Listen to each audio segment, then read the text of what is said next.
ఈ రోజు పెద్ద సవాల్ అధ్యక్ష మనందరికీ.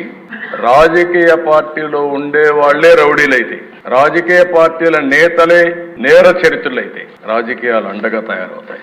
బయట గొడవ చేస్తారు, బయట హత్యలు చేస్తారు, ఆ నేరం మన మీద వేస్తారు, లోపల వచ్చి గొడవ చేస్తారు. ఇది చాలా ప్రమాదకరమైన ఇది. నిన్న నాకు ఒక సవాల్ వస్తే నేను చూశాను అధ్యక్ష. Madanapalle RDO office files తగలబెట్టారు.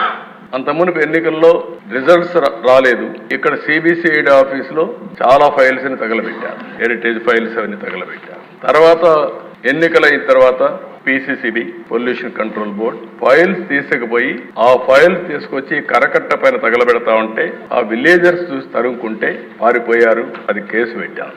నిన్న సాక్షాత్తు మదనపల్లి సబ్ కలెక్టర్ ఆఫీసు ఏదైతే 22A సంబంధించినటివి అసైన్మెంట్ ల్యాండ్స్ ఇవన్నీ కూడా తగలబెట్టే పరిస్థితికి వచ్చారు. నేను నిన్న ఒకటే చెప్పాను, ఇప్పటి వరకు లీనియంట్ గా ఉన్నాం, చట్ట ప్రకారం యాక్ట్ చేస్తున్నాం, కానీ వీళ్లకు కరెక్ట్ గా అర్థం కావడం లేదని చెప్పి డీజీపీని సిబిసిఐడిని ఉన్న పళంగా నా హెలికాప్టర్ ఇచ్చి ఇమ్మీడియట్ గా వెళ్ళండి, ఎట్టి పరిస్థితిలో ఏం జరిగిందో వాస్తవాలు కనుక్కొని సాయంత్రం లోపల నాకు చెప్పమని ఆదేశాలు ఇచ్చారు. వెళ్ళారు అధ్యక్ష.